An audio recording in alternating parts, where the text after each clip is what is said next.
Na hora que estávamos saindo, tudo começou a dar errado. Eu falei, puxa vida, eu não poderia estar perdendo mais um dia que está sendo uma bênção. Tanto para mim, creio, para todos que estão comparecendo aqui, eu estava no Facebook.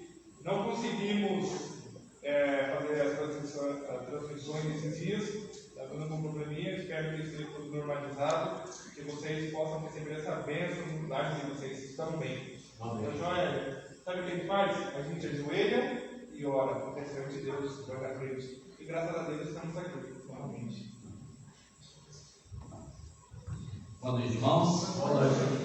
Mais uma noite estamos aqui para estudar a palavra de Deus, né? Hoje a gente vai ler várias passagens da Bíblia. Peguem suas Bíblias, tá?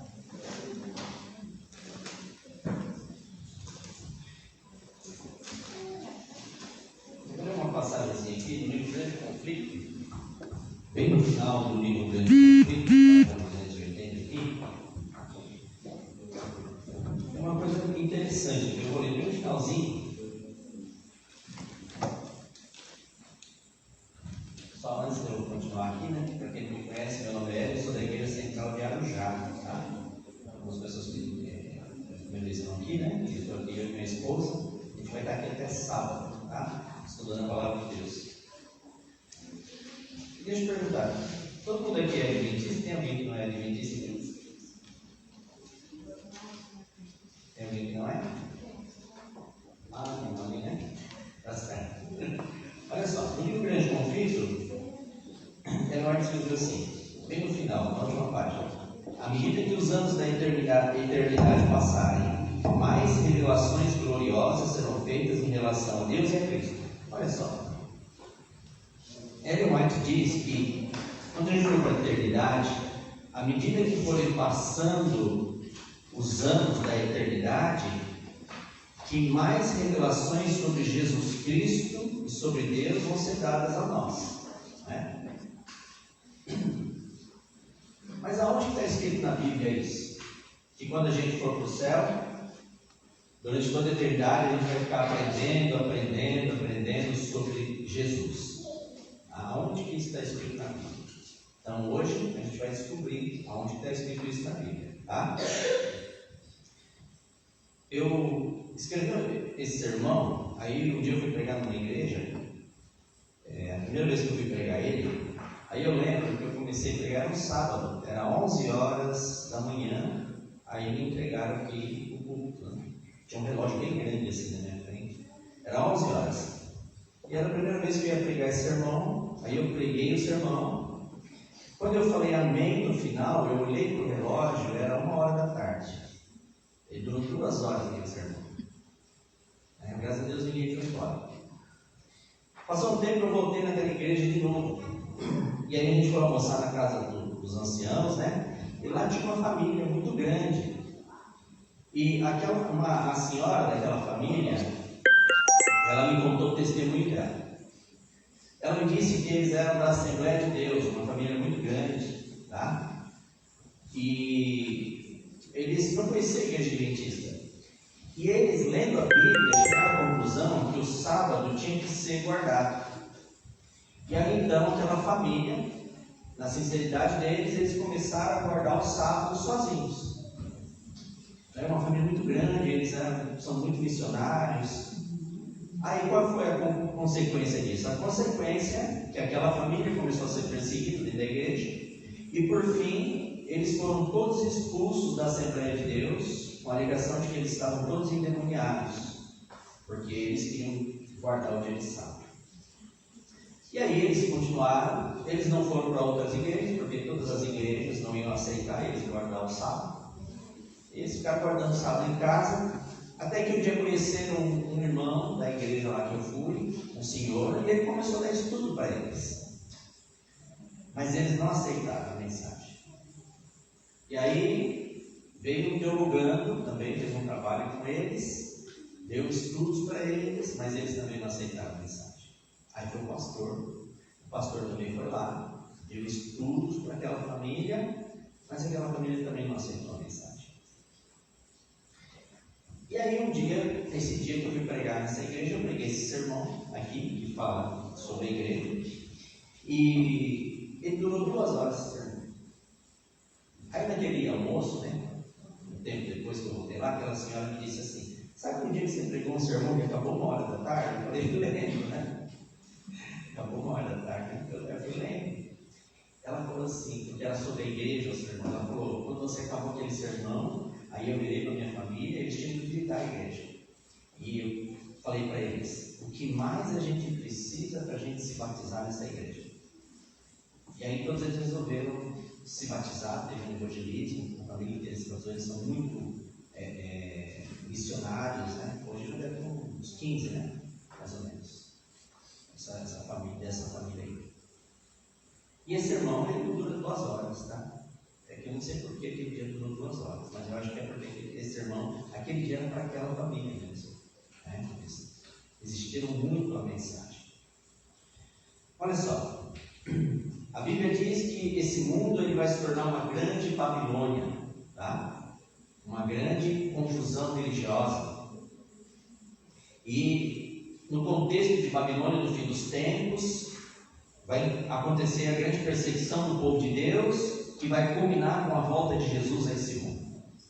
Então, para a gente saber o que vai acontecer no fim dos tempos, quando esse mundo se torna Babilônia, nós temos que estudar o Velho Testamento, porque lá conta a história da Babilônia. Tudo que se conta a respeito de Babilônia no Velho Testamento, tudo aquilo é um exemplo do que vai acontecer no futuro também. A Bíblia diz que Babilônia ela vai se levantar novamente. Então, para entender o nosso futuro, a gente tem que olhar para o passado e estudar sobre Babilônia. É isso que a gente vai fazer. Abra suas Bíblias no índice. No índice da Bíblia, bem no comecinho, tem todos os livros. Você sabe que a Bíblia ela tem 66 livros. No Antigo Testamento, achem aí o livro de Esdras. Aí eu vou perguntar para que todo mundo ajude aí. Todo mundo achou o livro de Esdras? Esdras é um livro que conta a história do começo da libertação do povo de Babilônia, tá? No livro de Esdras, o povo começa a ser liberto de Babilônia. Qual é o livro que vem depois de Esdras? Neemias. Neemias. Qual é o livro que vem depois de Neemias? Esther. Esther. Ajuda aí, irmãos.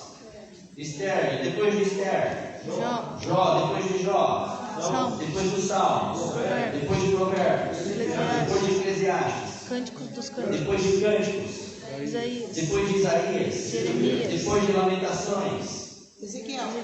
depois de Daniel, Oséias. depois de Oséias, Joel. depois de Joel, depois de Obadias, Jonas. eu estou pulando, tá? Para começar. Depois de Miqueias, Naum. depois de Abacuque, Sofonias. depois de Ageu, Zacarias. depois de Malaquias, Mateus, depois de Marcos. Lucas. Qual livro vem depois de Lucas? João. E depois de João? Atos. Depois de Atos? Romanos. Depois dos Romanos? 1 Coríntios. Depois dos Coríntios? 2 Palavras. Depois dos Gálatas? Efésios. Depois dos Efésios? Filipenses. Depois dos Filipenses? Colossenses. Depois dos Tessalonicenses? Timóteo? Depois de Timóteo? Tito. Depois de Tito? Filemão. E depois de Filemão? Hebreus. E depois de Hebreus? Tiago. E depois de Tiago? Pedro. Depois de Pedro?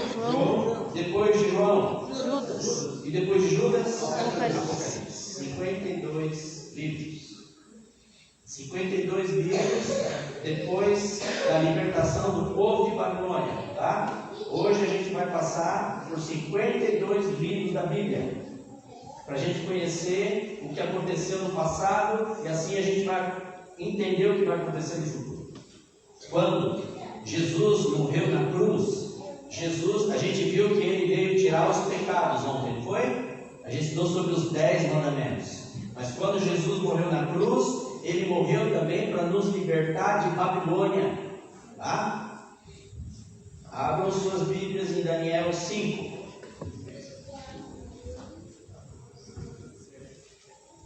Olha só, o povo de Deus em Jerusalém estava vivendo em pecado, estava transgredindo o sábado. E aí Deus permitiu que uma nação pagã, os babilônicos, se levantassem, fosse até Jerusalém, destruísse a cidade, matasse uma parte do povo, queimasse o templo e levasse vários Babilônia. E lá em Babilônia eles foram escravizados. E aí a gente conhece a história, né? Lá em Babilônia vai ter a história de Daniel, de Sadraque, Mesaque e Abednego. Mas um dia, o rei Belsazar, em Daniel 5, ele vai fazer uma coisa, ele vai fazer uma grande festa com seus comandantes. Ele vai trazer várias mulheres, eles vão começar uma festa com muita bebida, com orgias, e aí então ele comete o maior erro da sua vida. Ele manda trazer os utensílios sagrados que eles roubaram do templo lá de Jerusalém, que eles destruíram, os utensílios que Deus mandou construir. Eles trazem o utensílio por meio dessa orgia para afrontar Deus. E olha o que aconteceu. Daniel 5, a escritura na parede. O rei Belsazar deu um grande banquete a 1000 dos seus grandes e bebeu vinho na presença dos 1000. Enquanto Belsazar bebia e apreciava o vinho, mandou trazer os utensílios de ouro e de prata que Nabucodonosor seu pai tirara do templo que estava em Jerusalém, para que neles bebessem o rei e os seus grandes e as suas mulheres e concubinas. Verso 5. Acompanha, irmãos. É complexo isso, irmãos. Você tem que acompanhar. Verso 5. No mesmo instante apareceram os dedos de mão de homem e escreviam defronte do candeeiro na caiatura da parede do palácio real. E o rei via os dedos que estavam escrevendo. Então, quando ele faz isso, de repente aparece uma mão sobrenatural e ela começa a escrever na parede. Verso 25. Esta é a escritura, pois é a escritura que se traçou. Mene, Mene, Tekel e Parzim. Esta é a interpretação daquilo. Mene, contou Deus o teu reino e deu cabo dele. Tekel, pesado foste na balança e achado em falta. Pérez, dividido foi o teu reino e dado aos medos e os persas. Então aparece uma mão e começa a escrever uma frase de juízo, dizendo assim que o rei Belsazar foi pesado, foi julgado e foi achado em falta, e que o reino dele passaria, e que ele seria morto e o reino seria entregue aos medos e os persas. Quando Belsazar estava fazendo essa grande orgia dentro de Babilônia, irmãos, Babilônia era uma cidade cercada de muralhas intransponíveis. Ninguém conseguia conquistar a Babilônia. As muralhas eram imensas. Como que se fazia a guerra naquela época? A guerra era assim: eles se encontravam no campo, 2 exércitos, e começavam a lutar. Quando um exército começava a perder, ele fugia para sua cidade, entrava para dentro das muralhas e fechava o portão. Aí o inimigo ia e acampava em volta das muralhas, tá? Quando Belsazar estava dentro de Babilônia, fazendo essa festa, zombando de Deus, do lado de fora das muralhas estava acampado o exército dos medos e persas. Os medos e persas eram 2 nações que se uniram para tentar conquistar a Babilônia. Eles acampam do lado de fora da cidade, era assim que se fazia a guerra, e eles ficam esperando que lá dentro da cidade acabe a água, acabe a comida. E aí um dia, quando acaba a água e a comida de dentro da cidade, eles são obrigados a abrir os portões e se render, entende? Assim era feita a guerra. Teve cercos, irmãos, assim, que duraram mais de 20 anos. O inimigo acampado do lado de fora, esperando acabar a comida, tá? Então, lá dentro de Babilônia, eles se sentiam tão seguros, por causa das muralhas enormes que eles tinham, que eles estavam lá festejando, fazendo essa grande festa, enquanto os medos e persas estavam lá acampados do lado de fora. Mas Babilônia, irmãos, nunca tinha sido conquistada. Nenhum inimigo nunca conseguiu penetrar as muralhas. Por quê? Porque tinha a Babilônia cercada de muralhas e tinha um rio chamado Eufrates. O rio vinha, passava por debaixo da muralha, irrigava dentro da cidade, passava de novo por debaixo da muralha e ia embora. Ou seja, lá dentro de Babilônia, eles cultivavam, eles plantavam, eles criavam animais, porque eles tinham água em abundância, entende? Por isso que eles nunca precisavam se render aos inimigos que acampavam do lado de fora. A comida nunca acabava. Mas, quando Belsazar zomba de Deus, Deus profere um juízo, que o reino dele seria conquistado pelos medos e persas. Agora olha o verso 30, o que aconteceu. Naquela mesma noite foi morto Belsazar, rei dos caldeus, e Dario o Medo, com cerca de 62 anos, se apoderou do reino. Na mesma noite da orgia, na mesma noite que a mão de Deus escreveu o juízo, na mesma noite a Bíblia diz, os medos e persas conseguiram entrar em Babilônia e Belsazar foi morto naquela mesma noite. E aí diz que Dario, com 62 anos, ele se apoderou do reino. Olha só, Dario, ele comandava os medos. O comandante dos persas era Ciro, tá? Então Ciro e Dario, acredita-se que eles eram parentes, inclusive, né? Então eles se uniram, quem comandava era Ciro, e acredita-se que Dario era um general de Ciro. Então quem estava acampado ali do lado de fora era Ciro com o exército. E como foi que eles conseguiram penetrar as muralhas de Babilônia e conquistar a Babilônia? Como os medos persas fizeram isso? Tem uma profecia em Isaías 44, 27. Isaías 44, 27. Essa profecia foi dada mais de 100 anos antes disso acontecer. Mais de 100 anos antes de Babilônia cair, Deus já tinha revelado como que os medos e persas iam conquistar Babilônia.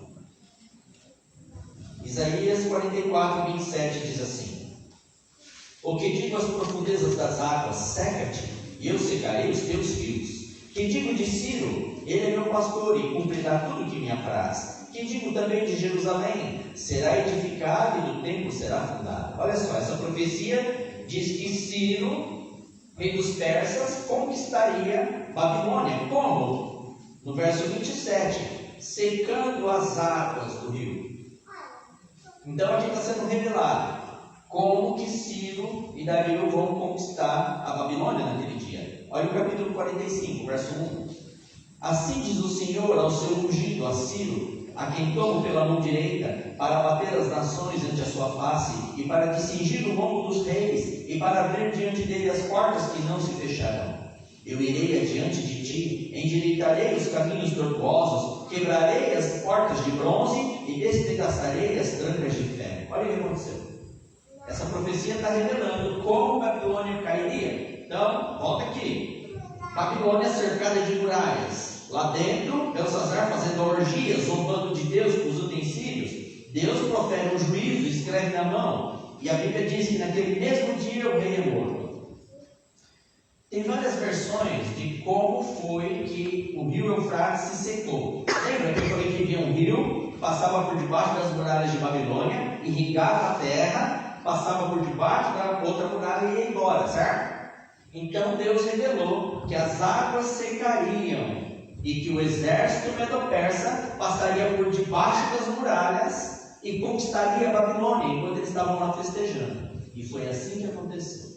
Tem uma versão que diz, uma versão histórica, que Ciro estava do lado de fora para conquistar a Babilônia, acampado lá com os exércitos, junto com Dario, e que Ciro, ele colecionava cavalos de raça. E um dos seus cavalos preferidos caiu dentro do rio Eufrates e morreu afogado. Então tem essa versão que Ciro ficou tão irado que ele chamou os seus soldados e mandou eles começarem a rolar pedras enormes e jogar dentro do rio. E eles foram jogando pedras e pedras, e o rio que entrava dentro de Babilônia, ele foi desviado. Quando o rio desviou, as águas que passavam embaixo da muralha secaram. Aí os soldados chegaram, olharam por debaixo da muralha, falaram, dá para passar por debaixo da muralha, né? Aí o exército dos medo-persas pulou dentro do leito do rio seco e começou a ir por debaixo da muralha. Mas quando eles chegaram bem embaixo da muralha, estava cheio de grades de bronze e de ferro. Só que quando o exército chegou nas grades, as grades estavam abertas. Quem abriu essas grades? Olha o verso 2.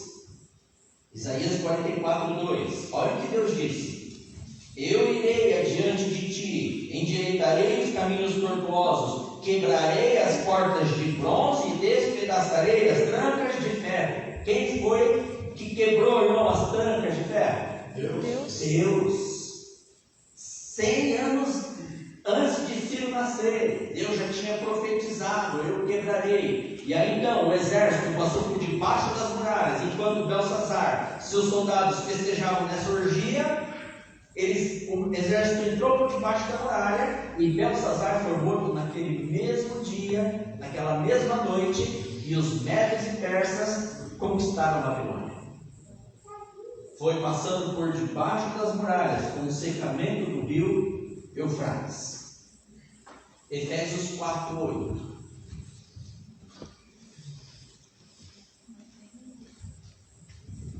Presta atenção que ele vai falar aqui sobre a morte e a ressurreição de Jesus Cristo.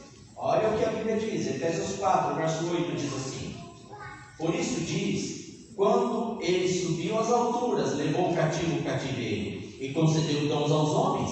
Ora, o que quer dizer subiu, senão que também havia descido até as regiões inferiores da terra? Olha o que a Bíblia está dizendo: que Jesus foi para o céu, certo? Quando ele morre, ressuscita e vai para o céu. Mas diz assim: ele foi para o céu, mas ele também desceu às regiões inferiores, profundas da terra. Ele está fazendo uma referência à morte e sepultamento de Jesus, certo? Está dizendo que Jesus morreu, foi sepultado, mas ele ressuscitou e foi aos céus. Presta atenção, olha só. Olha Atos 2, 23, ele vai explicar isso aqui. Atos 2, 23.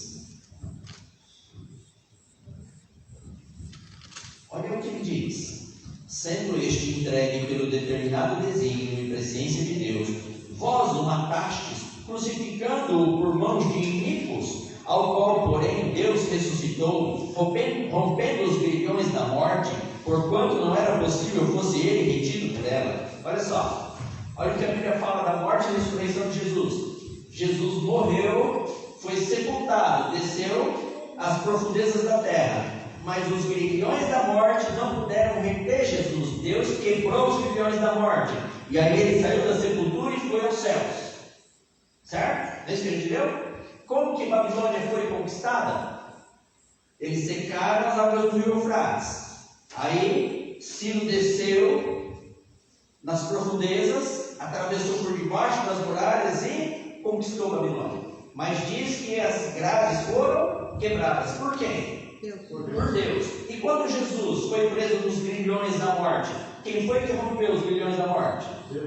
Deus também, verso 24: ao qual, porém, Deus ressuscitou, rompendo os grilhões da morte, porquanto não era possível fosse ele retido por ela. Ele está fazendo um paralelo entre Ciro e Dario, quando eles desceram do leito do rio seco e passaram por debaixo da muralha e conquistaram Babilônia. E ele diz que Jesus veio a essa terra, ele morreu, desceu às profundezas, mas ele ressuscitou e foi aos céus. Ele usa a mesma linguagem, que quando Cristo ressuscitou, Deus quebrou os grilhões que prendiam Jesus. Quando Dario foi passar por debaixo das muralhas, Deus quebrou as trancas de ferro que tinham por debaixo da muralha. Ele está usando a mesma linguagem. Por quê? Porque ele está tentando dizer que Jesus morreu e ressuscitou para nos dar salvação, mas ele também morreu e ressuscitou para nos libertar de Babilônia. Olha só.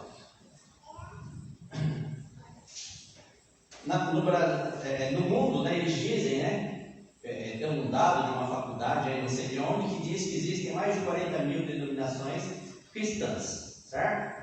Mais de 40 mil igrejas cristãs no mundo todo. E todo dia surge uma diferente, né? Tem igreja adventista, tem Assembleia de Deus, tem Deus e Amor. 40 mil igrejas no mundo todo. Todos eles usam a Bíblia.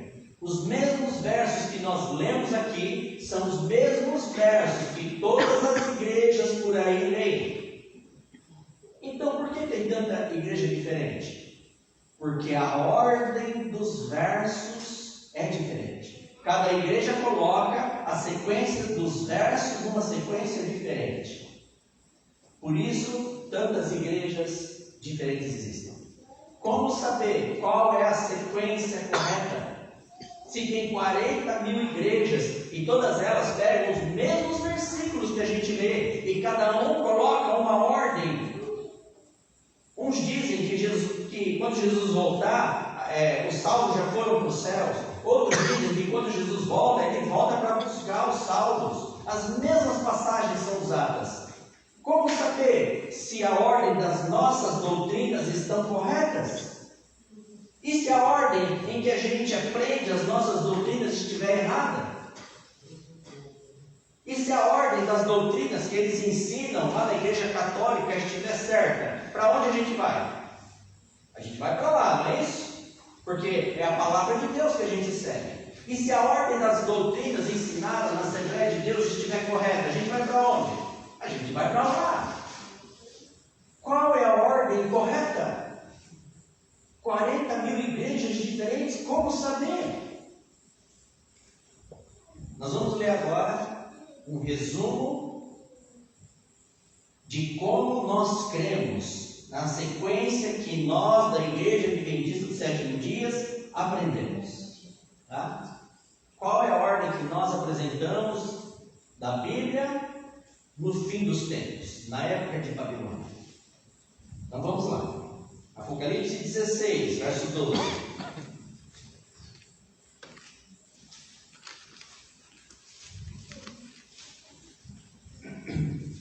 Então a Bíblia diz que esse mundo ele vai se tornar uma grande Babilônia, uma grande confusão religiosa, que o mundo vai se tornar inimigo do povo de Deus. Quem é Babilônia? Olha só, Apocalipse 16, 12, ele vai usar a mesma linguagem que a gente leu lá no livro de Isaías. Verso 12: derramou o cesto a sua taça sobre o grande rio Eufrates, cujas águas secaram, para que se preparasse o caminho dos reis, que vem do lado do nascimento do sol. Então vi sair da boca do dragão, da boca da besta, da boca do falso profeta, 3 espíritos imundos, semelhantes a rãs, porque eles são espíritos de demônios, operadores de sinais, e se dirigem aos reis do mundo inteiro, com o fim de ajuntá-los para a peleja do grande dia do Deus Todo-Poderoso. Olha o que ele está dizendo. Que no futuro as águas do rio Eufrates vão se secar novamente, preparando o caminho para os reis que vêm do lado do nascimento do sol. Como que Babilônia foi conquistada por Ciro, irmãos? O rio Eufrates foi? Secou. E aí então Ciro passou por debaixo das muralhas e conquistou Babilônia, não foi? Ele está dizendo que no futuro vai acontecer a mesma coisa. Não está escrito aqui? As águas do rio da Babilônia vão se secar, certo? E que Jesus morreu e ressuscitou para passar por debaixo das muralhas e conquistar essa futura Babilônia. Então, olha só, quem é a Babilônia? O dragão, a besta e o falso profeta. A gente não vai se deter nisso hoje. Mas diz que as águas do rio Eufrates se secam, preparando o caminho dos reis que vem do lado do nascimento do sol. Está escrito isso aí? Por que dos reis? Quem é que vem do lado do nascimento do sol? Em várias partes da Bíblia diz que quando Jesus voltar, ele volta do lado que o sol nasce. De que lado que o sol nasce aqui, irmãos? Daqui? Então, quando Jesus voltar, ele vai vir do lado que o sol nasce. Em várias partes da Bíblia, a Bíblia afirma isso. Mas por que dos reis? Porque a Bíblia diz que Jesus volta junto com Deus Pai. Os dois voltam juntos. Tá? Então, a Bíblia está dizendo que um dia, as águas da futura Babilônia, da confusão religiosa, as águas vão se secar. E isso é uma preparação para a volta de Jesus, para ele vir dominar esse mundo. Agora, o que significa águas em profecia? Povos, multidões, nações e línguas. Então, o mundo vai se tornar uma grande Babilônia. Mas um dia, o povo vai começar a abandonar o engano, não é isso? As águas vão começar a secar. Eles vão começar a sair das falsas igrejas, das falsas religiões. As águas vão se secar. E quando a gente vê isso acontecendo, ele está dizendo que é um preparo para a volta de Jesus Cristo.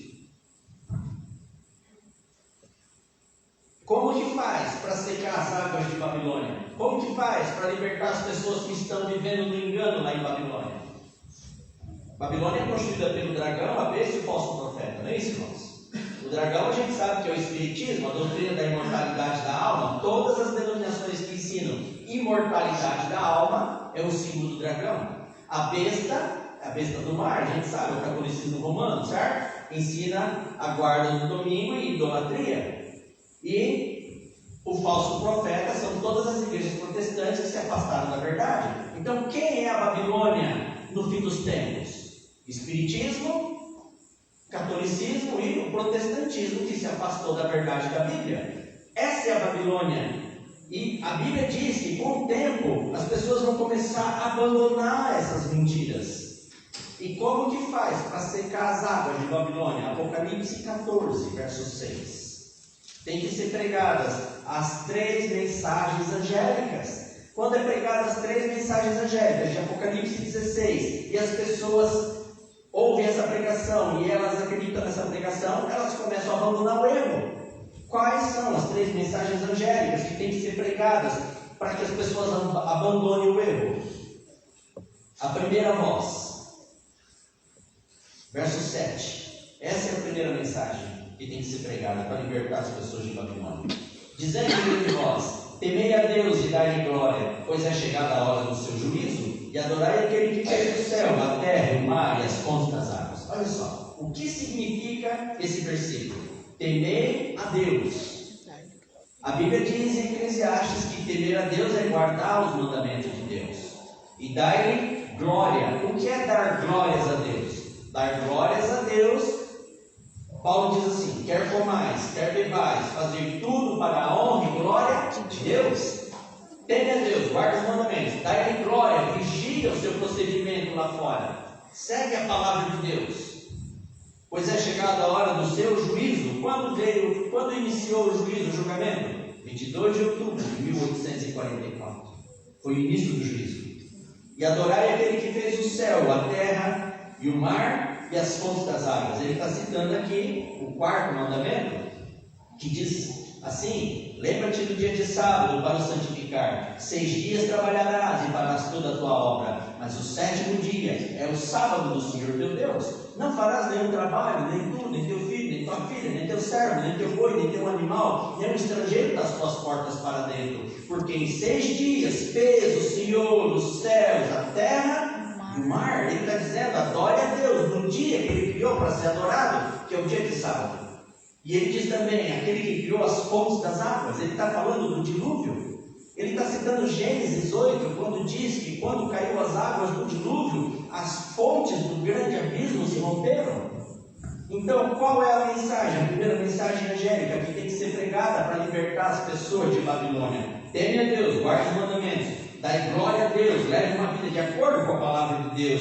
Olha o seu testemunho que você está dando lá fora. Pois é chegada a hora do seu juízo. O juízo começou em 22 de outubro de 1844. E adorai aquele que fez o céu, a terra e o mar. Adore a Deus no dia que Ele criou para ser adorado, que é o dia de sábado. E Ele criou as fontes das águas, porque o mundo vai ser destruído novamente como foi destruído no dilúvio. Essa é a primeira mensagem angélica que tem que ser pregada. E quando você prega essa mensagem, você liberta as pessoas de Babilônia. Segunda mensagem, segunda voz, verso 8, diz assim: Seguiu-se outro anjo, segundo, dizendo: caiu a grande Babilônia, que tem dado a beber a todas as nações do vinho da fúria da sua prostituição. Por que cai Babilônia? Como faz para cair Babilônia, irmãos? Como faz para as mentiras cair por terra? É quando a gente ensina que toda a Bíblia é a palavra de Deus. Não é só um verso, não é só um capítulo, não é só o Novo Testamento. Toda a Bíblia é a palavra de Deus, ela está válida. E quando a gente ensina que toda a Bíblia é a palavra de Deus, as mentiras de Babilônia caem por terra e as águas de Babilônia começam a se secar. Terceira mensagem, verso 9: seguiu-se a este outro anjo, o terceiro, dizendo em grande voz: se alguém adora a besta e a sua imagem, e recebe a sua marca na fronte e sobre a mão, também este beberá do vinho da cólera de Deus, preparado sem mistura do cálice da sua ira, e será atormentado com fogo e enxofre diante dos santos anjos e na presença do Cordeiro. A terceira mensagem angélica é que a salvação é somente pela graça, e todos aqueles que são salvos pela graça eles produzem os frutos da salvação, que é a guarda dos mandamentos, e assim eles não recebem a marca da besta, nem na testa e nem na mão. Essas são as 3 mensagens angélicas, que quando você prega para o mundo lá fora, você liberta as pessoas de Babilônia, e assim as águas de Babilônia se secam. Isso é uma preparação para a volta de Jesus. Mas irmãos, olha o verso 13. Tem uma quarta voz aí, não tem? São 3 mensagens ou são 4 mensagens? Olha o que diz a quarta voz. Então ouvi uma voz do céu dizendo: escreve, bem-aventurados os mortos, que desde agora morrem no Senhor. Sim, diz o Espírito, para que descansem das suas fadigas, pois as suas obras os acompanhem. Olha só, bem-aventurados que desde agora morrem no Senhor. O que é a quarta voz? A quarta voz é a consequência da pregação das 3 primeiras vozes. Qual vai ser a consequência? Perseguição, morte virá sobre o povo de Deus. Mas ele diz: bem-aventurados aqueles que morrem no Senhor. 3 mensagens angélicas têm que ser pregadas para libertar o povo de Babilônia. Mas olha só, faz 170 anos que essa igreja vem pregando as mensagens. 170 anos que a igreja vem pregando já sim as 3 mensagens angélicas. Irmãos, nós somos 25 milhões. O mundo não foi liberto de Babilônia já? Não, o mundo está cada vez mais afundado em Babilônia, não é isso? Cada vez mais eles creem nas heresias de Babilônia. Por quê? O que está faltando? 170 anos já está sendo pregado as 3 mensagens angélicas. Está faltando Apocalipse 7, verso 2. É isso que está faltando, para que a pregação termine. Olha o que diz aqui. Apocalipse 7, 2. Vi outro anjo que subia do nascente do sol, tendo o selo do Deus vivo, e clamou em grande voz aos 4 anjos, aqueles aos quais fora dado fazer dano à terra e ao mar, dizendo: não danifiqueis nem a terra, nem o mar, nem as árvores, até selarmos na fronte os servos do nosso Deus. O que está faltando? Esse selo do Deus vivo aqui, irmãos, é o batismo do Espírito Santo, é a chuva serôdia. Quando cair a chuva serôdia sobre o povo de Deus, essa mensagem, em pouquíssimos dias, ela vai ser pregada em todo o mundo. Homens cheios do poder do Espírito Santo, homens cheios de poderes sobrenaturais, eles vão pregar aqui, converter milhões, eles vão desaparecer, vão aparecer em todo lado do mundo, pregando em outro idioma, vão converter milhões. A chuva serôdia é o que está faltando para que essa mensagem seja pregada a todo mundo. É o batismo do Espírito Santo. Homens cheios do Espírito Santo vão terminar a obra da pregação das 3 mensagens em pouquíssimos dias, preparando assim o mundo para a volta de Jesus. Quando esses homens saírem pelo mundo, convertendo milhões e milhões de pessoas com a pregação das 3 mensagens angélicas, olha o que Satanás fará. Apocalipse 13, verso 15. Apocalipse 13, verso 15. Olha o que Satanás fará para impedir a pregação das 3 mensagens angélicas, para impedir que se liberte as pessoas de Babilônia. E lhe foi dado comunicar fôlego à imagem da besta, para que não só a imagem falasse, como ainda fizesse morrer quantos não adorassem a imagem da besta. Primeiro eles vão falar, eles vão fazer sanções de proibido de pregar, eles vão fazer sanções à sua vida social, eles vão tomar o seu CPF, eles vão tomar a sua casa, eles vão tomar suas posses, vão cancelar sua aposentadoria, eles vão fazer várias restrições para você abandonar essa crença, para você parar de pregar, e não vai adiantar. Então eles farão morrer, uma pena de morte a todos aqueles que pregarem e a todos aqueles que aceitarem a pregação das 3 mensagens angélicas. Será um decreto dominical, como a gente chama. Vai ser marcado um dia no mundo inteiro para exterminar todos os cristãos de todas as nações. Eles serão mortos em um único dia. Esse vai ser o decreto de morte de todos aqueles que estiverem pregando as 3 mensagens angélicas e de todos aqueles que aceitarem a pregação das 3 mensagens angélicas. E quando esse decreto de morte ele for instituído, o que nós faremos? Apocalipse 6, verso 10 é o que nós faremos. Um grande tempo de angústia, como jamais houve na face da terra, vai vir sobre o povo de Deus, que quer guardar os mandamentos, santificar o sábado e obedecer à palavra de Deus. E quando sair esse decreto de morte sobre todo mundo que quer guardar a palavra de Deus, é isso que nós faremos. Apocalipse 6, 9.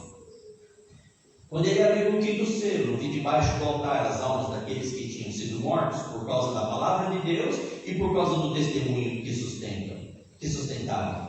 Clamaram em grande voz, dizendo: até quando, ó soberano Senhor, santo e verdadeiro, não julgas nem vingas o nosso sangue dos que habitam sobre a terra? Então a cada um deles foi dado uma vestidura branca, e lhe disseram que repousassem ainda por pouco tempo, até que também se completasse o número dos seus conservos e seus irmãos que iam ser mortos, como igualmente eles foram. O que nós faremos quando sair o decreto de morte aos cristãos? Ele diz aqui, no verso 10: clamaremos em grande voz por justiça e vingança contra aqueles que nos perseguem e matam os nossos. Nós clamaremos a Deus. E a Bíblia diz em grande voz. A Bíblia não diz muito incenso vai subir ao trono de Deus?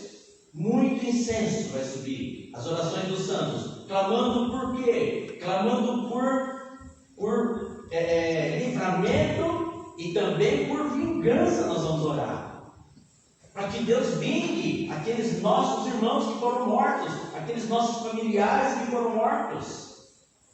Quando sair o decreto de morte, nós clamaremos como nós nunca clamamos antes.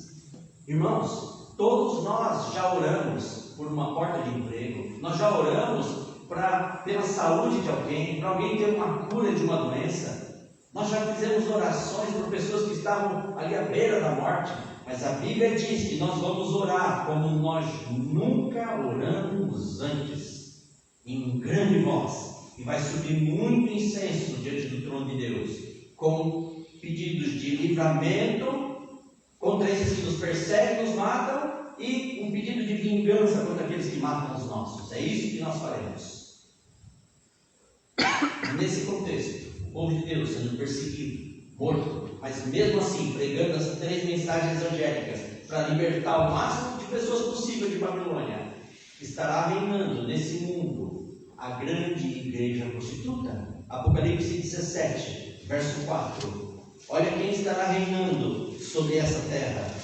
Quando o povo de Deus estiver sendo perseguido, quando o povo de Deus estiver sendo morto, quando o povo de Deus estiver pregando as 3 mensagens angélicas, mesmo em meio à morte e perseguição, a grande igreja prostituta vai estar reinando, poderosa, rica, sobre esse mundo. Verso 4. Achava-se a mulher vestida de púrpura e de escarlata, adornada de ouro e de pedras preciosas e de pérolas, tendo na mão um cálice de ouro transbordante de abominações, e com as imundícias da sua prostituição. Prostituição é quebra dos mandamentos.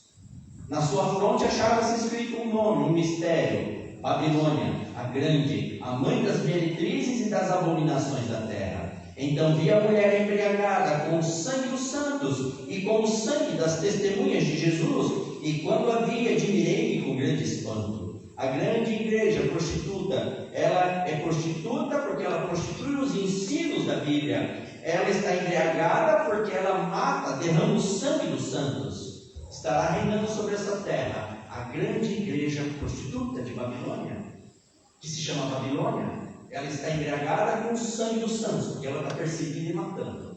E ela é prostituta porque ela prega contra os mandamentos de Deus. Mas mesmo assim, vai existir um povo que vai continuar fiel, perseverando contra a grande prostituta, vai continuar pregando a palavra de Deus. Apocalipse 12, 17. Irmãos, quem comanda a Babilônia no futuro, irmãos? Quem é que reina sobre Babilônia? Olha o que diz Apocalipse 12, 17.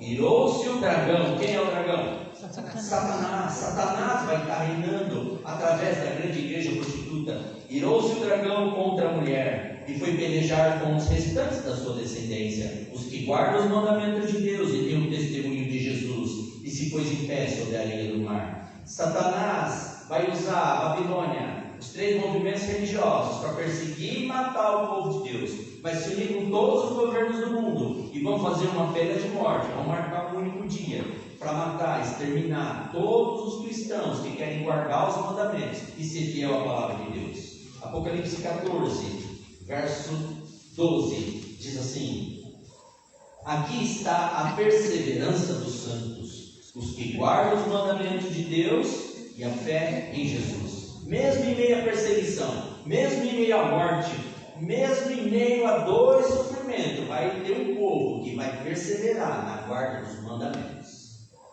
Mesmo assim, mesmo a grande prostituta reinando sobre esse mundo, mesmo sob pena de morte, ele diz: aqui está a perseverança dos santos, os que guardam os mandamentos de Deus e a fé em Jesus. Nesse contexto todo de morte, perseguição e destruição, acontece a volta de Jesus a esse mundo. Jesus vem para livrar o seu povo. No último instante, no último momento, a Bíblia diz: se ele não voltar nesse momento, ninguém vai sobrar.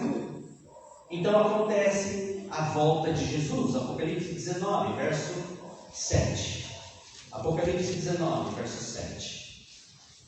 Diz assim: alegremos-nos, exultemos e demos-lhe a glória, porque são chegadas as bodas do Cordeiro, cuja esposa a si mesma já se ataviou. Irmãos, a igreja é o que? A noiva, não é? Mas quando Jesus volta, ela se torna a esposa, porque é o casamento. Aqui ele está falando também da cidade santa, mas a cidade santa é um símbolo da igreja também. Então quando Jesus vem, ele diz que agora ela é a esposa. Nós somos noivos quando aguardamos. Quando ele volta, nós somos esposa e ele é esposo. Em meio a tudo isso, acontece a volta de Jesus a esse mundo. E nós nos tornamos esposa e Jesus esposo. E quando Jesus chega nesse mundo, irmãos, o que ele faz com Babilônia? O que acontece com Babilônia, que está perseguindo, matando o povo de Deus? Apocalipse 18, verso 2. Olha o que acontece quando Jesus chega a essa terra. Apocalipse 18, 2. Então clamou com potente voz, dizendo: caiu, caiu a grande Babilônia, e se tornou morada de demônios, covil de toda espécie de espírito imundo, esconderijo de todo gênero de ave imunda e detestável. Olha o verso 21. Apocalipse 18, 21.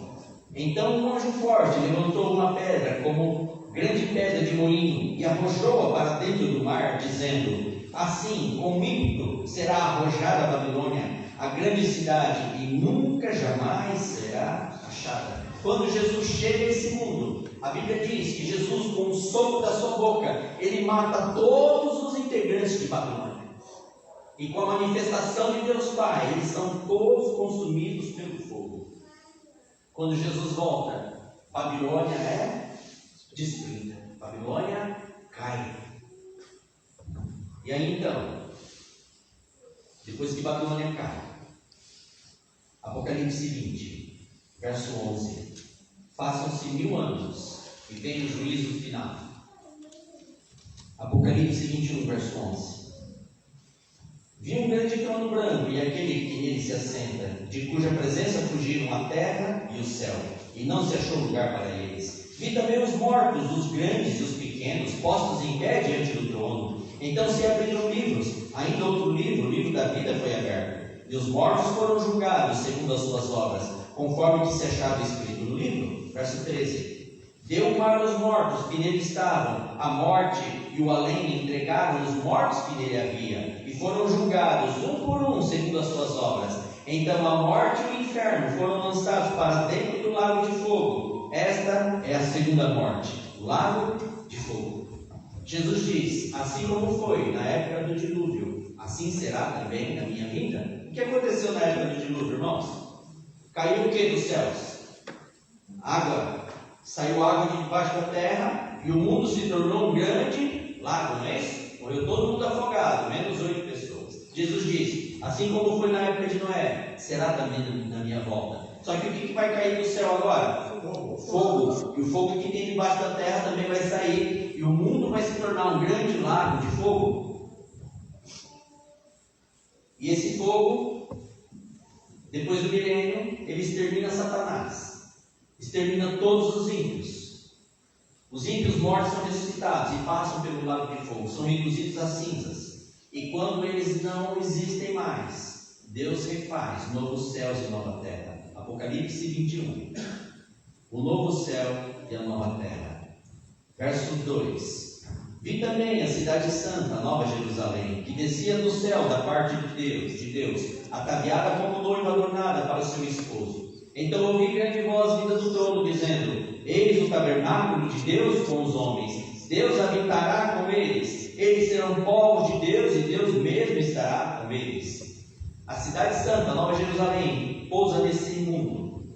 A Bíblia diz: dentro está o trono de Deus. Aí ele diz assim: todos os povos estão em volta do trono de Deus. Deus habitará com eles, e eles serão povos de Deus. Durante toda a eternidade estaremos ao redor do trono de Deus. Fim dos tempos, novos céus e nova terra. Essa é a sequência da libertação do povo de Deus de Babilônia no fim dos tempos. Assim nós cremos, exatamente nessa ordem. E como saber se essa é a ordem correta? Como saber se a ordem dos versos das outras igrejas não é correta? Abra suas Bíblias no livro de Esdras.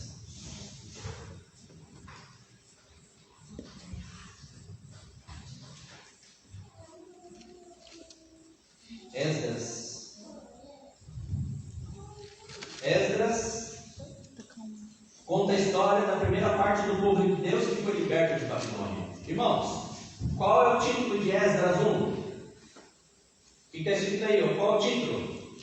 Decreto de Ciro. Ciro fez um decreto libertando uma parte do povo de Deus.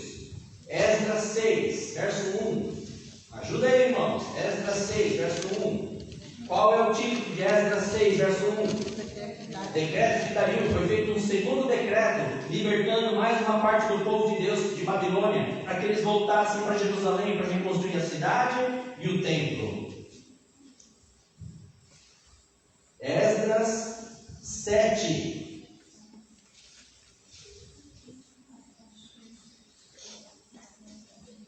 Verso 13. Olha o que diz. Vai falar de Artaxerxes. Por mim se decreta que no meu reino todo o povo de Israel e dos seus sacerdotes e levitas que quiserem ir contigo a Jerusalém, vá. Terceiro decreto, não é isso? Quantos decretos, irmãos, foram promulgados libertando o povo de Babilônia para que eles voltassem para Jerusalém, para reconstruir o templo? Quantos decretos que a gente leu? De Dario, de Ciro e de Artaxerxes. Três decretos foram promulgados. Quantas mensagens têm que ser pregadas no fim do tempo para libertar as pessoas de Babilônia, irmãos? 3 mensagens angélicas. Assim como foi pregado, foram feitos 3 decretos no passado. Mas olha só, depois que teve os 3 decretos, eles voltaram, começaram a reconstruir Jerusalém. Eles conseguiram reconstruir os muros em toda a cidade? Não. O que foi preciso? Foi preciso mandar um homem cheio do Espírito Santo, não é isso? Chamado o quê? Neemias. Qual o livro que vem depois de Esdras, irmãos? Neemias, capítulo 2, verso 5. Neemias, capítulo 2, verso 5. Olha o que diz. E disse ao rei: se é do agrado do rei, e se o teu servo acha mercê em tua presença, peço-te que me envies ajudar a cidade dos sepulcros de meus pais, para que eu a reedifique. Então o rei, estando a rainha sentada junto dele, me disse: quanto durará a tua ausência? Quando voltarás? Aprove ao rei enviar-me, e marquei certo prazo, um 4º decreto, não foi?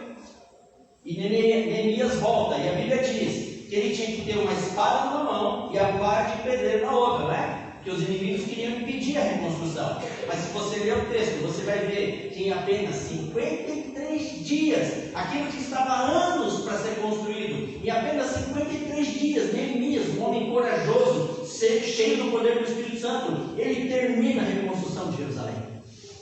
Quantas mensagens têm que ser pregadas para libertar o povo de Babilônia, irmãos? 3 mensagens angélicas. Faz 170 anos que nós estamos pregando. O que está faltando, irmãos? O Espírito Santo, a chuva serôdia, homens cheios do Espírito Santo. E quando cair a chuva serôdia, esses homens, em poucos dias, eles vão terminar a pregação das 3 mensagens angélicas.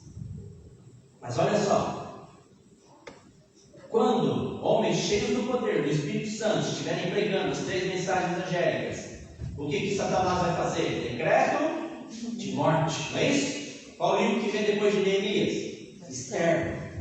Esther 3, verso 8. Olha o que tem no livro de Esther.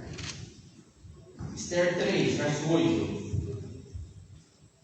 Diz assim: Então disse Amã ao rei Assuero: Existe espalhado, disperso entre os povos, em todas as províncias do teu reino, um povo cujas leis são diferentes das leis de todos os povos, e que não cumpre as do rei, pelo que não convém ao rei tolerar. Verso 13.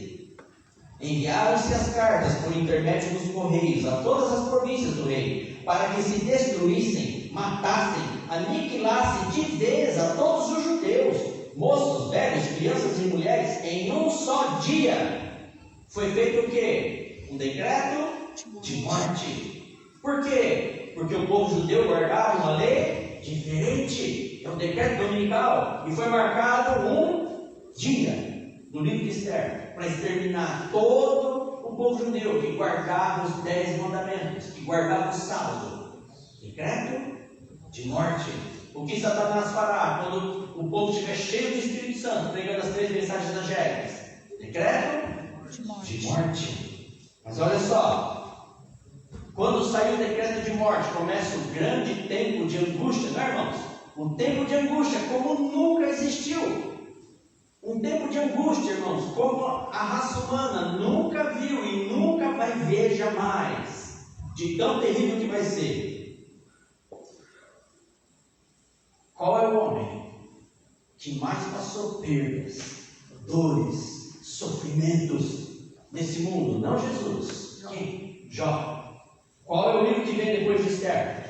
Jó, capítulo 7, verso 11. Olha o que Jó diz, Jó 7:11. Por isso não reprimirei a boca, falarei na angústia do meu espírito, queixar-me-ei na amargura da minha alma. Olha só, diz: tomaram tudo que Jó tinha, não tomaram? Todas as propriedades, todos os bens, mataram todos os seus filhos. Ele ficou doente, com fome, abandonado por todos, não foi? Grande tempo de angústia. Mas uma coisa, no grande tempo de angústia, muitos serão poupados da perseguição. Muitos filhos serão poupados da perseguição. Tão grande vai ser essa angústia. Como que eles serão poupados? Através da morte. Assim como os filhos de Jó morreram todos, para não passar com Jó pelo tempo de angústia. Muitos dos nossos filhos, Deus vai permitir que sejam recolhidos, para que eles não tenham que passar pelo tempo de angústia. Vão tomar todos os nossos bens, todos os nossos direitos, vão destruir tudo nesse mundo que nós possuímos, vão tirar nossas famílias, exatamente como aconteceu com Jó. Irmãos, Jó tem 42 capítulos.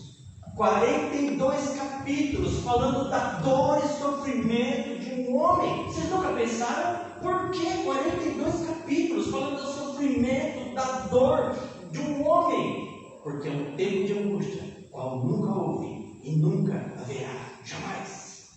Jó é um exemplo do que vai acontecer conosco durante esse tempo de angústia.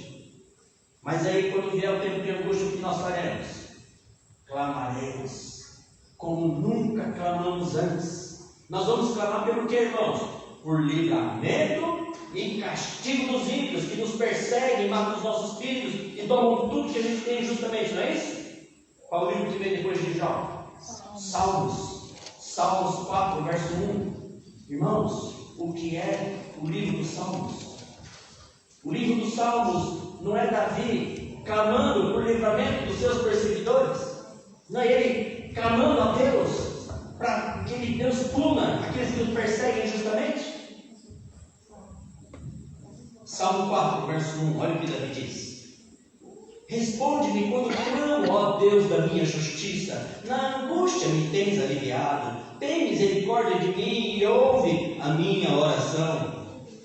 Jó 12, verso 1. Olha o que Davi clama.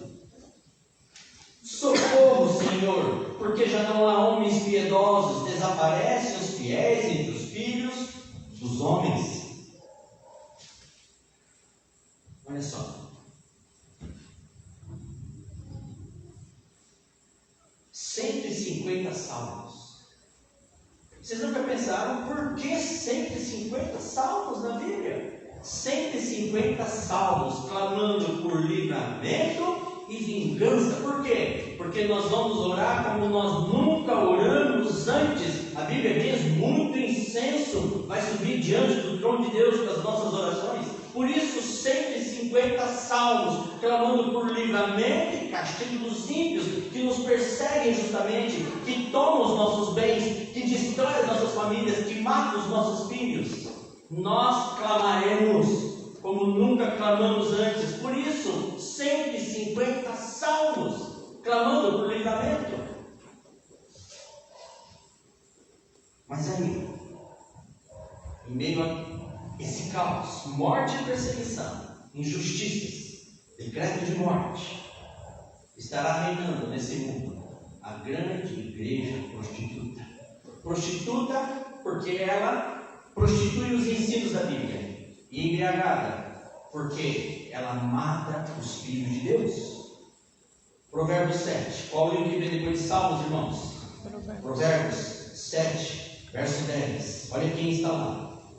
Provérbios 7, verso 10. Olha quem está aqui. Eis que a mulher lhe sai ao encontro com vestes de prostituta e astuta de coração. Olha o verso 18. Olha o que ela diz. Vem, embriaguemo-nos com as delícias do amor até pela manhã. Gozemos amores, porque o meu marido não está em casa. Uma mulher prostituta, embriagada com o sangue dos santos, reina sobre este mundo. Em meio à dor, à perseguição do povo de Deus, mesmo cheios de homens, cheios do Espírito Santo, pregando as 3 mensagens angélicas, para libertar o máximo de pessoas possível de Babilônia, a grande igreja prostituta reina, poderosa, rica, embriagada com o sangue dos santos, ela reina sobre esse mundo. Mas mesmo assim, vai existir um povo que vai permanecer fiel, que sabe da sua obrigação de guardar os mandamentos de Deus. Qual é o livro que vem depois de Provérbios? Eclesiastes 12, verso 13. Olha quem está lá. Eclesiastes 12, verso 13. Olha só, a Bíblia tem vários livros de sabedoria. Todos os livros de sabedoria têm uma conclusão. No verso 9 está escrito conclusão, tá? É conclusão do quê? De todos os livros de sabedoria da Bíblia. E qual é a mensagem dos livros de sabedoria? Verso 13. Olha o que diz. De tudo que se tem ouvido, a suma é: teme a Deus e guarda os seus mandamentos, porque isso é o dever de todo homem. Mesmo em meio à perseguição, à dor, à morte, vai existir um povo que sabe da sua obrigação. E eles continuam perseverando. Aqui está a perseverança dos santos. Mesmo em meio à dor e perseguição, mesmo em meio a todo o sofrimento que Satanás vai impor à igreja, mas vai existir um povo ainda que vai perseverar, guardando os mandamentos. Em meio a essa dor e sofrimento, vai acontecer a volta de Jesus a esse mundo, o casamento do noivo com a sua noiva, onde nós nos tornaremos a esposa e Jesus, o esposo. Qual é o livro que vem depois de Eclesiastes? Cânticos 5, verso 2. Olha o que diz. Cânticos 5, verso 2. O título é Esposa. Eu dormia, mas o meu coração velava. Eis a voz do meu amado que está batendo. Abre-me, minha irmã querida minha, pomba minha, imaculada minha, porque a minha cabeça está cheia de orvalho. Olha só, na esposa diz: eis que o meu esposo está, meu amado está batendo. Em Apocalipse 3, Jesus diz a Laodiceia: eis que estou à porta e bato. E aqui ela diz que ele está batendo a porta. E o esposo diz: abre, minha irmã, querida minha, pomba minha, imaculada minha. Imaculada, a igreja virgem, pura, imaculada, que guarda os mandamentos. E acontece a volta de Jesus Cristo nessa terra. E quando Jesus chega a esse mundo, irmãos, o que é que Jesus faz? Destrói Babilônia, não é isso? Olha só, qual é o livro que vem depois de Cânticos? Isaías, Jeremias, Ezequiel, Daniel, os 4 profetas maiores da Bíblia. Jeremias, Isaías, Jeremias, Ezequiel e Daniel, os 4 profetas maiores da Bíblia, irmãos. Todos os 4 profetas têm uma única mensagem em comum. O que pregam os 4 profetas maiores da Bíblia, irmãos? Isaías 47, verso 1. Qual é o centro da pregação dos 4 profetas maiores da Bíblia? De Isaías, Jeremias, Ezequiel e Daniel. Essa é a pregação deles. Isaías 47, verso 1. Qual é o título, irmãos? A queda de Babilônia. O que acontece quando Jesus chega a esse mundo? Ele destrói Babilônia com o sopro da sua boca. Verso 1. Desce e assenta-te no pó, ó virgem de Babilônia, ó virgem filha de Babilônia. Assenta-te no chão, pois já não há trono, ó filha dos caldeus, porque nunca mais te chamarás a mimosa e delicada. Quando Jesus volta a esse mundo, com o sopro da sua boca, ele destrói Babilônia, mata todos aqueles que fazem parte de Babilônia.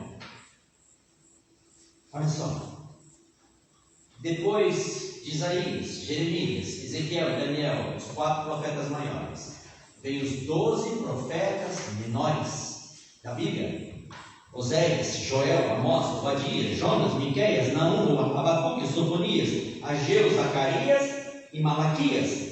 Qual é a única mensagem dos 12 profetas maiores da Bíblia? Todos eles têm uma única mensagem comum, irmãos. Malaquias 4, verso 1. Essa é a mensagem dos 12 profetas menores da Bíblia. Malaquias 4, verso 1. É a mensagem do juízo final. Depois da volta de Jesus, Babilônia destruída, nós vamos aos céus. Passamos o milênio, não é isso, irmãos? E depois do milênio, o que vem? Juízo final, lago de fogo. Malaquias 4, 1. Pois eis que vem o dia e arde como fornalha, e todos os soberbos e todos os que cometem perversidade serão como restolho. O dia que vem os abrasará, diz o Senhor dos Exércitos, de sorte que não lhes deixará nem raiz, nem ramo. Juízo final, lago de fogo. E Satanás, os demônios, os ímpios, todos são lançados no lago de fogo, não é isso? E esse mundo se torna um grande lago de fogo, e a terra é purificada. E depois que a terra é purificada, o que Deus faz, irmãos? Novos céus e nova terra. A cidade santa pousa. Nós saímos da cidade santa, no novo céus e nova terra. Olha o verso 2. Mas para vós outros que temeis o meu nome, nascerá o sol da justiça, trazendo salvação nas suas asas. Saireis e saltareis como bezerros soltos na estrebaria. Pisarei os perversos, porque se farão cinzas debaixo das plantas dos vossos pés. Naquele dia que prepararei, diz o Senhor dos Exércitos. Quando ele faz novos céus e nova terra, a cidade santa pousa, os ímpios não existem mais, a terra é renovada, os portões se abrem, e ele nos compara a bezerros soltos pela primeira vez da estrebaria. Ele disse que a gente vai sair da cidade santa, pulando como bezerros soltos. Vamos sair saltando, pulando e festejando de alegria, porque o mal não existe mais, Satanás não existe mais, os ímpios não existem mais. Agora é novos céus e nova terra. A cidade santa pousa nesse mundo. Novos céus e nova terra. Satanás, os ímpios não existem mais. A Bíblia diz que eles se fizeram cinzas debaixo das plantas dos nossos pés, não é isso? Apocalipse diz que dentro da cidade santa desce o trono de Deus, que todos os salvos estão em volta do trono, não é isso, irmãos? Que a gente leu? Qual é o livro que vem depois de Malaquias? Mateus, Marcos, Lucas e João. 4 evangelhos contando uma única história. Mateus, Marcos, Lucas e João contam uma única história, irmãos. Qual é a história dos 4 evangelhos? Mateus 1:23. Essa é a mensagem. Mateus 1:23 é a mensagem dos 4 evangelhos. Mateus 1:23 diz: Eis que a virgem conceberá e dará à luz um filho, e ele será chamado pelo nome de Emanuel, que quer dizer Deus conosco. Cidade de Santa Pousa. Jesus está em seu trono, ele é Deus conosco. Todas as nações reunidas em volta. Irmãos, todas as nações reunidas em volta do trono, no novo céu e nova terra, falando com Deus. O que? Qual é o livro que vem depois de Mateus, Marcos, Lucas e João? Atos. Atos 2:8. Atos 2:8. Todas as nações reunidas em volta do trono de Deus. Atos 2:8 diz assim. Ele fala aqui da queda do Espírito Santo. Olha o que ele diz: E como os ouvimos falar, cada um em nossa própria língua materna, somos partos, medos, elamitas e naturais da Mesopotâmia, da Judéia, da Capadócia, da Ponto e Ásia, da Frígia, da Panfilha, do Egito e das regiões da Líbia, nas imediações de Cirene, e romanos que aqui residem, tanto judeus como prosélitos, cretenses e arábios, como os ouvimos falar em nossas próprias línguas as grandezas de Deus. Olha só, todas as nações estavam reunidas ali, falando em quantas línguas? Uma só. Presta atenção. Cidade de Santa Pousa, novo céus e nova terra. O trono de Deus está colocado. Jesus é Deus conosco. Todas as nações em volta do trono, falando em quantas línguas? Uma só língua novamente. Em uma só língua. Mas quem estará lá? Em volta do trono? Deus. Olha só. Qual o livro que vem depois de Atos?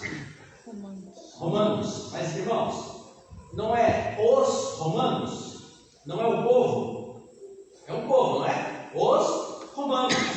E depois dos romanos? Os coríntios. Não é um povo também? Depois dos coríntios? Os gálatas. E depois dos gálatas? Os efésios. Depois dos efésios? Os filipenses. E depois dos filipenses? Os colossenses. E depois dos colossenses? Os tessalonicenses. E depois dos tessalonicenses? Os hebreus. São povos. E depois dos hebreus? Os aprendizes. Os discípulos, Timóteo, Tito, Filemão. Quem mais? Os discípulos de Jesus. Tiago, Pedro, João e Judas. Todas as nações. Quem? Os romanos, os coríntios, os gálatas, os efésios, os filipenses, os colossenses, os tessalonicenses, os hebreus, os discípulos, Timóteo, Tito, Filemão, os discípulos, Tiago, Pedro, João e Judas, todos reunidos em volta do trono de Deus, falando em uma só língua, e Jesus é Deus conosco, não é isso? Falando o quê? Em uma só língua, todas as nações em volta do trono. Qual é o livro que vem depois de Judas? Apocalipse, capítulo 1, verso 1. O que nós vamos estar falando durante toda a eternidade, em volta do trono de Deus, irmãos? Todo mundo falando em uma só língua, pessoas de todas as nações do mundo. Apocalipse 1, verso 1. Olha como ele começa. Revelação de Jesus Cristo. Todas as nações em volta do trono de Deus.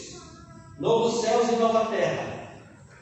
Todos lá, os discípulos, os apóstolos, todas as nações salvas, em volta do trono de Deus, falando em uma só língua durante toda a eternidade, ouvindo o quê? Revelações de Jesus Cristo. De onde ele vai te tirou essa história que a gente vai aprender sobre Jesus durante toda a eternidade? Da Bíblia. Da Bíblia. Olha só, a única igreja na face da terra que pode provar que as suas doutrinas estão na ordem correta é essa aqui, porque ela está na mesma ordem que os livros da Bíblia foram juntados. A única igreja que pode provar que a ordem das suas doutrinas é a ordem correta. Nenhuma outra igreja na face da terra pode fazer isso que nós fizemos hoje, e de capítulo a capítulo, de verso a verso, provando que a sequência das nossas doutrinas está correta. Nenhuma outra igreja na face da terra pode fazer isso que nós fizemos hoje, porque a sequência das doutrinas que nós aprendemos aqui, ela está juntada na mesma ordem que os livros da Bíblia foram escritos. Essa é a igreja de Jesus Cristo na terra. Se tem alguém aqui que um dia pensou em desistir dessa igreja, Jesus quer perguntar para você: se você sair daqui, você vai para onde? Se tem alguém aqui que ainda não aceitou Jesus Cristo nessa igreja e não aprendeu a doutrina que essa igreja ensina, que é a doutrina que está na sequência certa, porque a palavra de Deus nos provou hoje, se você não se batizar aqui, você vai se batizar onde? A única igreja na face da terra que pode provar que a sua doutrina está na sequência certa, porque está na mesma ordem que os livros da Bíblia foram juntados por Deus. Esses dias eu fui pregar numa igreja e eu preguei ali, e no final eu estava na porta cumprimentando as pessoas, e quando estava no fim, o ancião veio falar comigo e ele disse assim: aquele casal, eles queriam orar com você. Eu falei: tá bom. Eu terminei de cumprimentar as pessoas, eu fui conversar com aquele casal. Quando eu fui ali para orar com eles, eles começaram a contar a história deles. A senhora começou a me contar que eles eram do candomblé, que eles, não só eles, mas toda a família, os filhos, tudo mais, eles eram do candomblé. E que ela trabalhava com políticos, os grandes artistas aí desse Brasil, né? Eles ganhavam muito dinheiro fazendo isso, eles eram muito ricos. Ela foi contando a história dela, ela fazia o sacrifício dos animais. Tem dois tipos de candomblé, tem um que as pessoas ficam possessas, e tem um outro tipo que é maior, que as pessoas não ficam possessas de demônio. É um tipo de candomblé que faz sacrifícios. Era desse tipo que eles participavam. Ela era chamada de mãe, né, de vários terreiros. E ela me contou que ela conheceu a mensagem. Ela conheceu a mensagem. E ela viu que tudo aquilo que ela fazia era um engano, era uma mentira. E ela foi descobrindo tudo que Satanás, como manipulava ela. E ela e o marido saíram do candomblé. Foi muito difícil. Quando ela me falou isso, eles ainda estavam sendo perseguidos, eles ameaçam de morte. Você não pode sair de lá.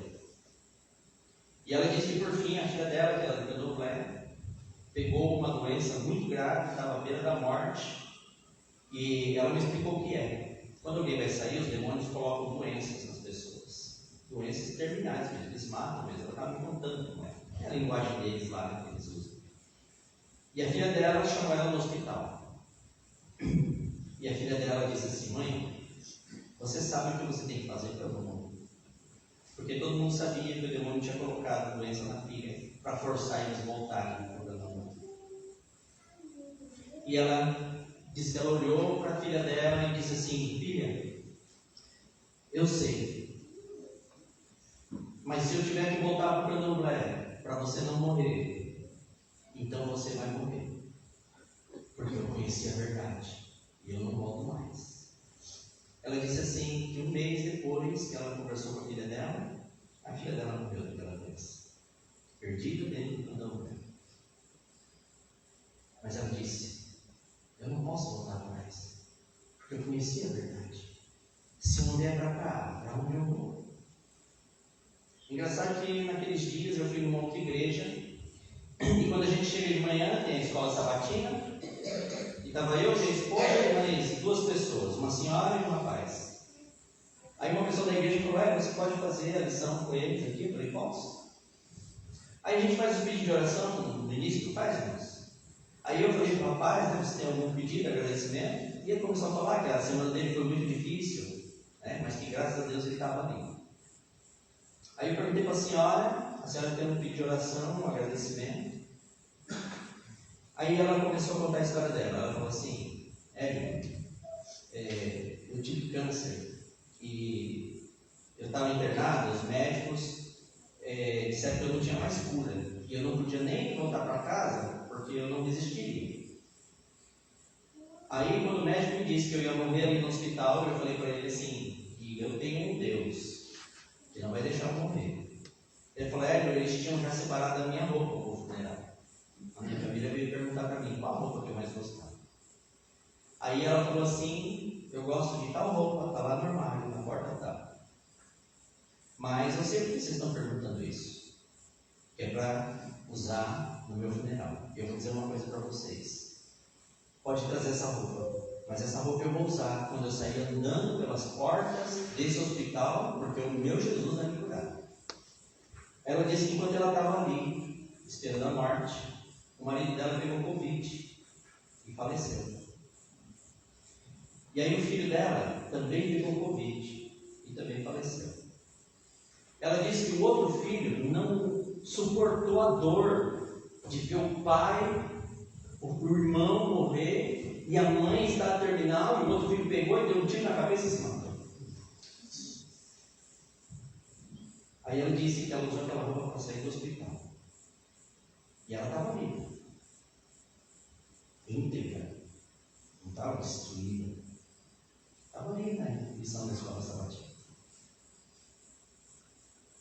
Porque ela sabia que era o único caminho. Não importa o que aconteça na nossa vida. Porque ela sabia que ela estava no lugar certo. Se você sair daqui, você vai para onde? Para qual igreja você vai? Se você sair daqui, ou se você não abraçar essa igreja, você vai abraçar qual igreja? A única igreja na face da terra que pode provar que a ordem das suas doutrinas está correta. Porque as nossas doutrinas estão na mesma ordem que os livros da Bíblia foram juntados. Um milagre de Deus. É Deus dizendo para você: essa é a minha igreja. E nós precisamos perseverar nessa igreja. Aconteça o que acontecer lá fora. Se vier a morte, se vier o desemprego, se vier a prova, se vier a doença, mas você está no caminho certo. Se tudo der errado na sua vida lá fora, se a dor e o sofrimento se abater sobre a sua vida, se desgraças caírem sobre as nossas vidas, mas nós temos que saber que nós estamos no lugar certo. Aconteça o que acontecer lá fora, nós nunca podemos sair desse caminho. Que Deus tenha misericórdia de todos nós, que Ele continue nos guiando, nos orientando através da sua palavra, edificando a nossa fé, porque Ele quer que tudo vá bem na nossa vida. Basta que a gente persevere nesse caminho. Nós vamos ter um louvor. Depois nós vamos voltar aqui e agradecer ao nosso Senhor nessa conferência.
Vamos nos ajoelhar e falar com o Senhor.